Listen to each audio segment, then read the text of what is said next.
ஓம்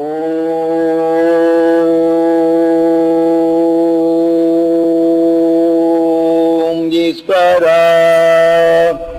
குருதேவா. இன்று விஞ்ஞான உலகில் வரும் தீமையிலிருந்து மீண்டு அந்த மகிழ்ச்சிகளின் அருள் ஒளி வட்டத்தில் இன்று உலகம் முழுவதுக்கும் பேரின்பம் பெருநிலை பெறும் தகுதியாக நாம் இன்று அமர்ந்திருந்து நாம் எடுக்கும் மூச்சலைகள் உலக அனைத்துக்கும் படர்ந்து உலக மக்கள் சேமம் பெறும் நிலையாக நமது உணர்வலைகள் படர வேண்டும், அந்த சக்தி நாம் பெற வேண்டும் என்ற உணர்வுடன் அமர்ந்து நமது குருவின் திரு அருள் பெறுவோம். குருவின் திருவருளால் மகர்ஷிகளின் அருள் ஒளி பெறுவோம். மகர்ஷிகளின் அருள் ஒளியால் இன்றைய உலகில் பொருளறிந்து செயல்படும் திறன் பெறுவோம். ஆக நாம் எல்லாம் ஓர் குடும்பம், ஓர் இனம் என்ற நிலைகள் அந்த உணர்வின் சக்தியை நமக்குள் பதிவு செய்வோம். ஆக சூரியன் எவ்வாறு பல கோள்களின் நிலைகள் பல பல உணர்வின் நிலைகள் கொண்டிருந்தாலும் நட்சத்திரங்கள் கொஞ்சம் சவுண்ட் வச்சு, நட்சத்திரங்கள் 27 விதமான உணர்வலைகளை அது பாய்ச்சினாலும் அதனுடைய கதிரி சக்திகளை இயக்கினாலும் ஒரு பிரபஞ்சம் ஒரு ஐக்கியமாக இருந்து சூரியன் ஒளி சுடராக இன்று சொல்ந்து கொண்டிருக்கின்றது. அதை போல நாம் அனைவரும் ஒவ்வொரு மனிதரும் நாம் கோள்தான். ஆக நமது உயிர் சூரியன்.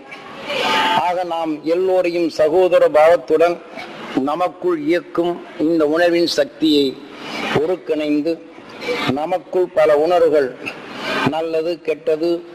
என்ற நிலையை அறிய செய்யும். அதன் உணர்வுகளை அதன் இனம் கொண்டு அது கவர்ந்து நமக்கு தெளிவுபடுத்திக் கொண்டிருக்கும். அந்த உணர்வின் தன்மையை நமக்குள் சமப்படுத்தும் உணர்வின் ஒளியாக மாற்றி சென்ற மகரிஷி குருதேவருடைய அருள் சக்தி இன்றும் ஒளி சுடராக படர்ந்து அவர் தனக்குள் கவர்ந்து எடுத்துக்கொண்ட ஆற்றல் மிக்க இச்சக்தி இன்று சப்தரிஷி மண்டலத்துடன் இன்று அவரும் சுழந்து கொண்டு அவர் உபதேசித்த உணர்வுகள் இங்கே படர்ந்து கொண்டிருக்கும் இந்த வேளையில் நாம் அனைவரும் இன்றைய நாள் வைகுண்ட ஏகாதசி என்று நமது இந்து என்று சொல்ல வேண்டாம். ஏனென்றால் இந்த மரபு என்று சொல்ல வேண்டாலும் புரிந்து கொள்ளவில்லை. அதற்காக வேண்டியாவது நான் இதை சொல்லுகின்றேன்.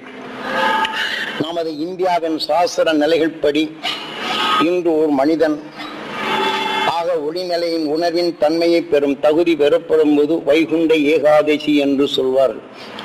இந்த நாளில் உடலை விட்டு பிரிந்து சென்றால் அவர்கள் புனிதம் பெறுவார் என்ற எண்ணங்கள் தான் உண்டே தவிர, ஆனால் இந்த நாளில் இந்த மனித வாழ்க்கையில் அருண் ஞானிகளின் உணர்வை நாம் தெளிவாக எடுத்துக்கொண்டால் அந்த காலங்களில் தான் நாம் விண் உலகம் செல்லும் நாள் ஆகின்றது. இன்று மார்கழி மாதம் என்பது ஆக தெய்வத்துக்குரிய நாள் என்று அமைத்து வைத்து இந்த நன்னாளில்தான் வைகுண்ட ஏகாதசி என்ற நிலையும் முறைப்படுத்தி மனிதன் தன் வாழ்க்கையில் ஒவ்வொரு வருடமும்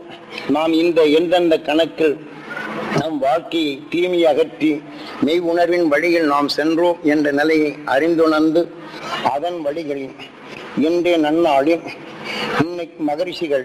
இன்று மனித வாழ்க்கையிலிருந்து விடுபட்டு உணர்வின் தன்மையை ஒளியாக மாற்றி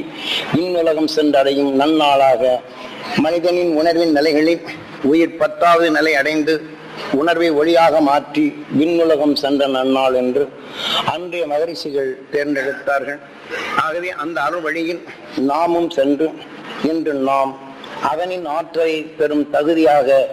நமது குருநாதர் காட்டிய அருள் வழியில் இந்த நன்னாளை அவர் விண்ணுலகம் சென்ற நன்னாளாக இன்றுதான் அவர் இந்த உடலில் நின்று ஒளியின் சரீரமாக விண்ணுலகம் சென்றதும் இந்த மண் உலகில் அவர் படர்ந்து செய்த நிலையும் நாம் அவர் வழியில் மெய் உணர்வின் தன்மை பெற்று மனித வாழ்க்கை தன்னை அறியாத அந்த இரு நிலையை மாற்றி மெய் உணர்வின் தன்மை பெற்ற அதே உணர்வில் நாம் கவர்ந்து அதனின் தொடர் வழியில் நாம் அனைவரும் அவர் வழிகளிலேயே சென்று இன்று விஞ்ஞான உலகில் உலகம் முழுதுக்கும் பறந்திருக்கும் இருகூர்ந்த நீண்ட நஞ்சு கொண்ட உணர்வலைகள் பறந்து கொண்டிருக்கும் இந்த நிலையில் வராகன் என்ற கடவுளின் அவதாரத்தில் ஆக சாக்கடையை நுகர்ந்து அதனின்று தீமை அகற்றி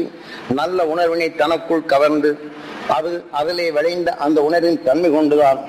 இன்று நாம் மனிதனாக உருவாக்கிய அந்த உணர்வுகள் இந்த அதே உணர்வின் தன்மை கொண்டு நாம் உடலிலே உணவாக உட்கொள்ளும் உணவுக்குள் கலந்த நஞ்சினை நீக்கி நம் உடலின் ஆராய்வாக தெளிந்து அதனின் உணர்வின் துணை கொண்டு வாழ்க்கையில் வரும் தீமைகளை அகற்றி நாம் இயற்கையில் விளைந்த அதனுடன் நஞ்சின் உணர்வு கொண்டு தாவர இனங்கள் வளர்ந்தாலும் அந்த தாவர இனத்துக்குள் மறைந்திருக்கும் நஞ்சினை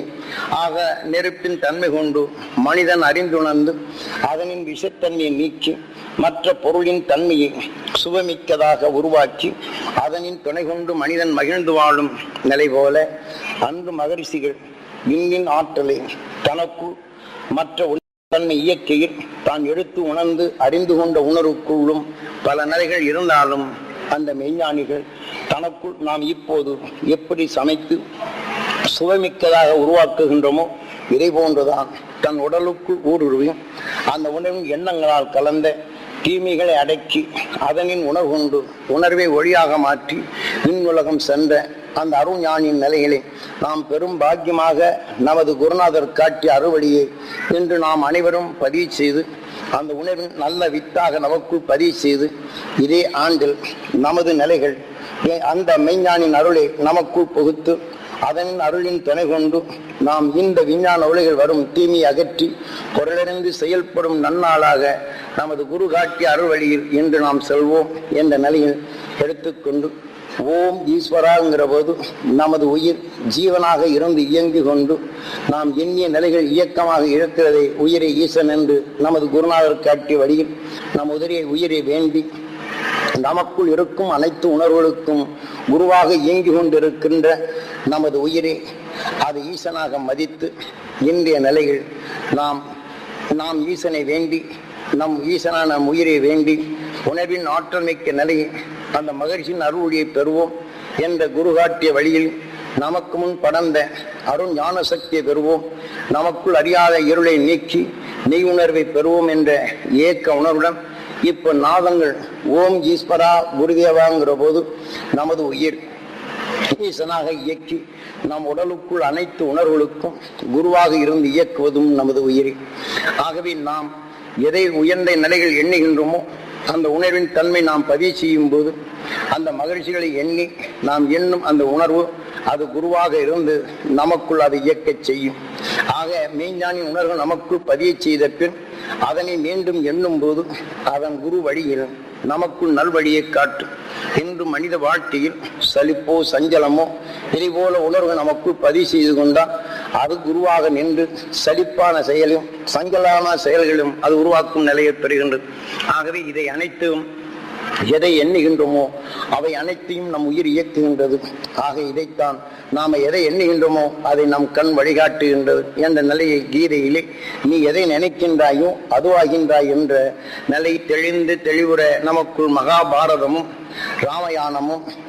கந்த புராணமும் சிவபுராணமும் கந்த புராணங்களும் நமக்குள் தெளிவாக கூட விநாயகர் புராணம் இது போன்ற சக்தி புராணம் என்று பல விண்ணுலக ஆற்றலின் தன்மையை நமக்குள் தெளிவாக திறந்தெழுந்து காவியமாக எடுத்து நாம் எடுத்துக்கொண்ட உணர்வுகள் நாம் எண்ணும் போது தெய்வமாக எப்படி செயல்படுகின்றது, அந்த உணர்வுக்கொப்ப உடலின் அமைப்பு எவ்வாறு ஆகிறது என்ற நிலையும் அந்த உணர்வு நாம் மீள வேண்டும் என்ற எண்ணத்தை தெளிந்துணர்ந்து தெளிந்த நிலைகள் நம்மளுக்கு உணர்த்திய காவிய காப்பியங்களை நாம் விளையாட்டு போர் அது லாப நோக்கத்துடன் அதன் உள்பொருளை அறியாது நாம் இன்று மறைந்து போன அந்த அருண் ஞானத்தினுடைய நிலைகளும் மனித உடலுக்கு உணர்வும் அது இயக்கத்தின் தன்மையும் அறிந்து உணர்வதற்காக செய்த அந்த காப்பிய காரியங்களை நினைவில் கொண்டு உருவம் அமைத்து உருவ நிலையில் நாம் எண்ணி கல்வி அறிவற்றவர் இருந்தாலும் அந்த நிலையில் உருவத்தை கண்டுணர்ந்து அதனின் துணை கொண்டு நாம் எண்ணி இயங்கும் போது அந்த காவியத்தை நினைவு கொள்ளும் போது அந்த அருஞான சக்தி சுவாசித்து அதன் உணர்வாக நமக்குள் தெய்வ செயலை நிகழ்த்தும் உணர்வின் செயலாக கண்டுணர்ந்து சூட்சம நிலையில் மறைந்ததை நாம் சுவாசித்து அதனின் உணர்வை நமக்குள் இயக்க சக்தியை மாற்றும் நிலைகள் அந்த ஞானிகள் சாதாரண மக்களும் அது பண்பட வேண்டும், பண்பு உயர்ந்த நிலைகள் பெற வேண்டும் என்று உருவங்களை அமைத்தாலும் அதனின்று இன்று மாறுபட்டு அங்கு இருக்கக்கூடிய அந்த தெய்வம்தான் செய்கிறது என்று எண்ணுகின்றோம். அங்கே காணும் அந்த தெய்வ நிலைகளை நாம் நுகர்ந்து நமக்குள் இயக்கினால்தான் அதனின் நிலைகள் செயல்படும். ஆகவே நாம் இன்று நாம் மகரிஷிகளை எண்ணினாலும் அந்த மகரிஷிகளின் அருசக்தியை நாம் பெற வேண்டும் என்று எண்ணி நாம் சுவாசிக்கும் போது நம் உயிர் குருவாக நின்று நாம் எண்ணிய உணர்வை அந்த ஞானத்தின் நிலைகள் பதிவாக்கி அந்த குருவின் நிலைகள் நாம் இயக்க நிலைகள் பெறும் தகுதி பெறுகின்றோம்.